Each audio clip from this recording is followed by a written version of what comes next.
Bonjour ou bonsoir à toutes et tous. Quand j'ai lancé l'idée de courte vidéo, c'était en fait le premier sujet que j'avais à l'esprit, c'est de discuter du problème d'un amalgame d'idéologies qui fait que certains mouvements ne peuvent qu'être perdants. Pour bien comprendre, je vais vous donner des exemples très simples. Imaginez un homme politique français qui veut sortir de l'Union européenne. Le Frexit. Il y en a, hein. On peut citer Georges Kuzmanovic, François Asselineau, Florian Philippot, etc. Évidemment, s'ils sont 10 à vouloir sortir, ils ont moins de chances que s'ils étaient regroupés, qu'il y avait un seul parti. Mais ce n'est pas le sujet ici. Qu'on se divise et qu'on n'arrive pas à gagner à cause de ça, j'en ai parlé dans la vidéo sur la division entre les animalistes et les écologistes. Je ne vais pas y revenir. Non. Ici, je dirais que c'est une autodivision. Alors, prenons le cas dans politique, virtuel ou réel, on pourrait dire Florian Philippot. Florian Philippot est considéré comme de droite ou d'extrême droite selon la position de ses opposants, mais son but, c'est de sortir de l'Union européenne et de l'OTAN, entre autres. On va faire simple. La question que j'ai, c'est est-ce que le fait d'être de droite est cohérent ou est-ce qu'en fait ça l'empêche de gagner? Pour ça, je vais réfléchir à une question toute simple. En fait, j'en ai parlé dans une vidéo qui est techniquement assez mauvaise, mais en fait le contenu est toujours valable, où je disais que les écologistes avaient perdu de leur efficacité, pour peu qu'ils en aient jamais eu, certains me diraient, mais je pense qu'ils en ont eu à un certain moment, parce qu'ils ont pris position sur des sujets qui ne sont pas liés à l'écologie, notamment en Belgique, je cite l'exemple du mariage pour tous. Reprenons l'exemple de Florian Philippot. Il veut sortir de l'Union européenne. Admettons que 51% des Français souhaitent effectivement sortir de l'Union européenne. Alors il peut gagner les élections et mettre en place ce qu'il souhaite. Mais dans ces 51% qui veulent sortir de l'Union européenne, il y en a peut-être de gauche, il y en a peut-être de droite. Donc s'il s'affiche de droite, il risque de perdre 20%, 30%, 40%, 50%, voire plus de son électorat. Et donc il ne gagnera jamais. Donc, se positionner sur un sujet secondaire, je dirais, vous empêche de gagner. C'est juste mathématique, hein, ce que je dis. Évidemment, si 80% ou 90% des Français voulaient sortir de l'Union européenne, alors il n'y aura pas de difficulté. Mais quand on est tout juste, si on prend position sur un sujet clivant, eh bien on est automatiquement perdant, quelle que soit la position. Vous comprenez? Ici, je ne suis pas en train de dire il devrait être de droite ou il devrait être de gauche. Je dis le fait qu'il soit classé à droite l'empêche de gagner. Ce qui serait absolument la même chose s'il était classé à gauche. Maintenant, il faut souligner qu'il y a une exception, c'est s'il y a un lien entre les sujets. Par exemple, j'ai dit, imaginez que Florian Philippot, c'est le cas d'ailleurs, veut sortir de l'Union européenne et de l'OTAN. C'est logique, puisque c'est l'OTAN qui est officiellement responsable de la défense de l'Union européenne. C'est marqué dans les traités. Donc c'est normal de vouloir sortir des deux. Et quelqu'un qui voudrait sortir de l'OTAN sans sortir de l'Union européenne, c'est lui qui est incohérent. Puisqu'en réalité, même s'il sort de l'OTAN, il est toujours dans l'Union européenne qui est défendue par l'OTAN, donc en fait il n'a rien fait du tout. Vous voyez? Donc la question que je pose ici doit être très claire. On a envie de défendre des animaux, on est dans un mouvement végan, antispéciste, animaliste, hein, peu importe les nuances, et on se pose la question, est-ce qu'on a intérêt, comme avec l'histoire des écologistes, à être du côté des woke ou de la gauche progressiste, comme on a tendance à le dire, de plus en plus, évidemment c'est francophone, il y a des gens qui n'aiment pas le mot woke parce que de plus en plus c'est quelque chose de négatif, même si au début c'est comme ça qu'ils s'appelaient eux-mêmes. Est-ce qu'on a intérêt, en tant qu'animaliste, à rejoindre ce mouvement, à ne pas avoir de position ou à rejeter ce mouvement? Avant de répondre à cette question, je souligne que dans beaucoup de cas, il y a un amalgame qui est fait par les détracteurs. Je l'avais d'ailleurs mis dans ma première vidéo sur le wokisme où j'explique ce que c'est, où je disais que des gens, j'avais notamment mis un extrait d'une interview de François-Xavier Bellamy, qui faisait un amalgame entre les woke et les antispécistes, mais également les végans eux-mêmes, ou les antispécistes eux-mêmes, qui font des publications, comme celle que je mets à l'écran, où ils expliquent qu'ils doivent faire partie de la convergence des luttes, de cette fameuse intersectionnalité. Et donc, je voudrais répondre à cette question de façon cohérente. Tout le monde peut s'intéresser à ma vidéo, mais en particulier, les gens qui sont dans le mouvement animaliste, c'est eux que j'interpelle, et je vais leur dire que certaines prises de position sont perdantes par rapport à nos priorités. Tout comme Florian Philippot, en prenant des positions de droite, se prive de l'électorat de gauche et ne peut pas gagner, si les végans limitent leur public à une certaine couleur politique, droite ou gauche, à mon avis, ils ne peuvent pas gagner. Et c'est ça qu'on va analyser ensemble. J'essaye d'améliorer petit à petit mes courtes vidéos, celle-ci sera la plus longue, je suis bien conscient, c'est un sujet quand même un peu complexe. Et donc, je cadre bien la question, et quand je commence la question, je mets le chronomètre, et alors, à ce moment-là, on a 5 minutes. D'accord? Donc, le chronomètre commence maintenant top. Le wokisme, j'en ai fait plusieurs vidéos, mais de façon très très simple, c'est l'idée que la discrimination est une mauvaise chose. Basée sur la discrimination des Noirs et des femmes aux États-Unis. C'est comme ça que ça a commencé.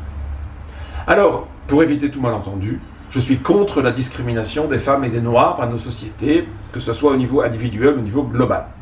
Donc, le début du mouvement, je dirais, on ne peut être que d'accord avec lui. Le problème est ce qu'il est devenu, ce mouvement. Presque tout le monde maintenant, de droite comme de gauche, même si individuellement dans leur cœur ils sont peut-être racistes, sexistes, etc., reconnaissent que tout individu humain, ici on ne parle pas des animaux non humains, ne peuvent pas être discriminés donc sur base de leur couleur de peau et de leur genre. Jusque-là, tout va bien. Sauf que voilà ce qui s'est passé. En voulant étendre cette lutte contre la discrimination, dans certains cas jusqu'à la discrimination entre les animaux, donc l'antispécisme,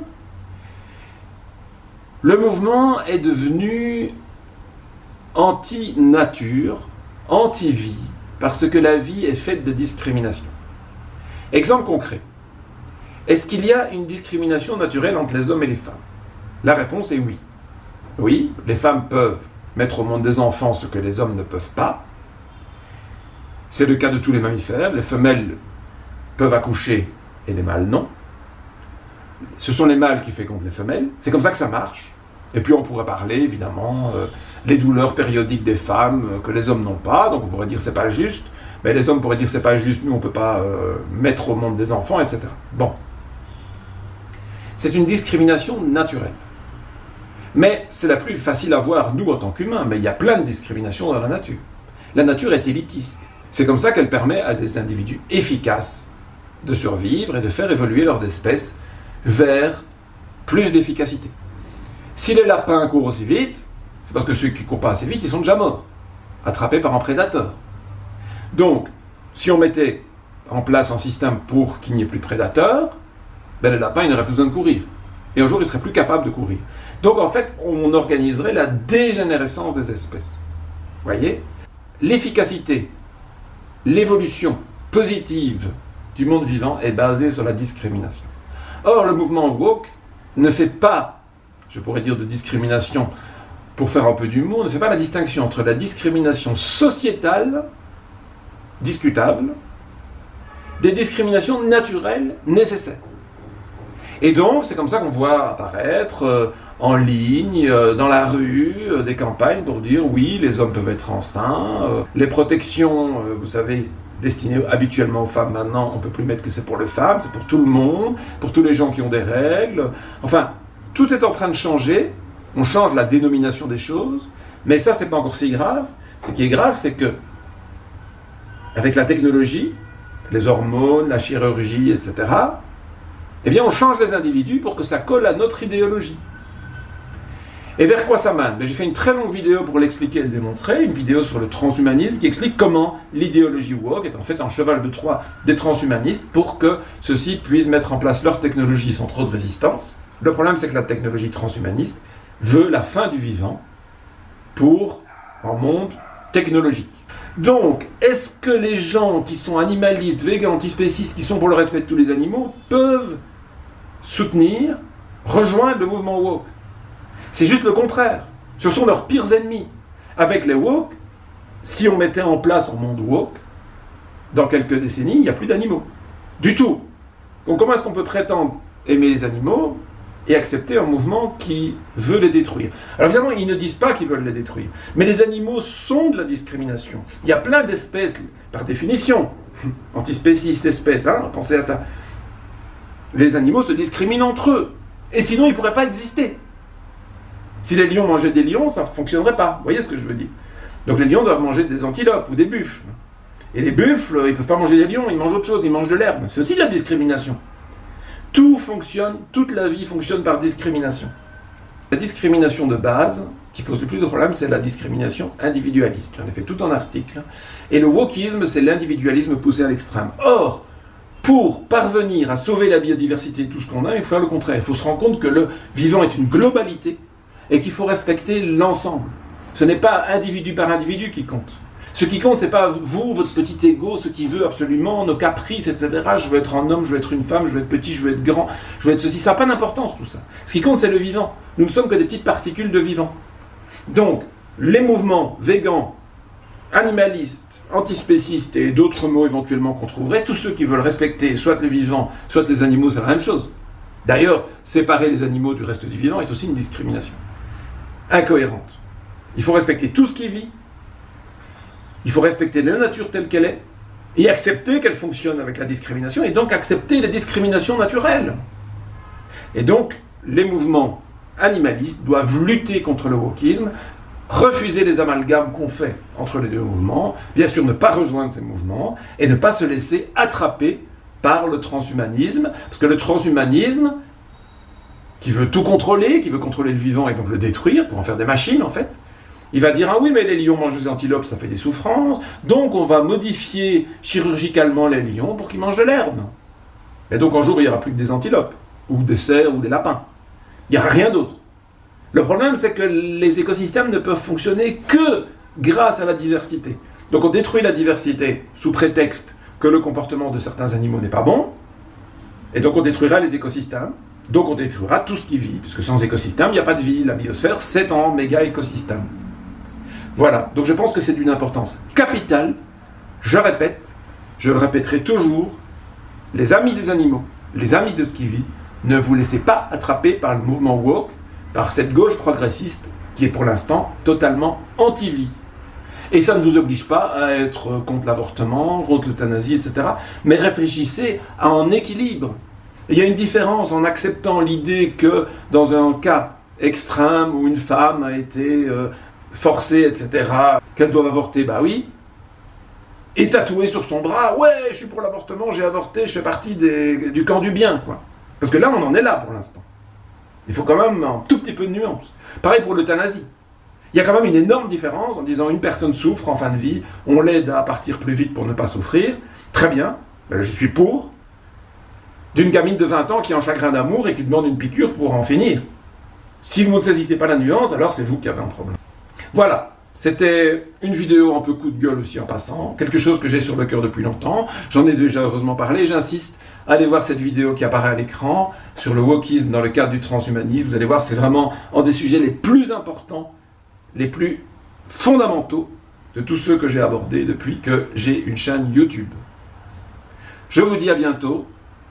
Merci à toutes et à tous pour votre soutien, votre fidélité, vos partages, vos likes. Cette playlist fait monter la chaîne petit à petit, alors qu'elle stagnait depuis quelques mois. Et donc je vais évidemment continuer, et il y a d'autres projets qui arrivent. Vous allez apprécier, je crois.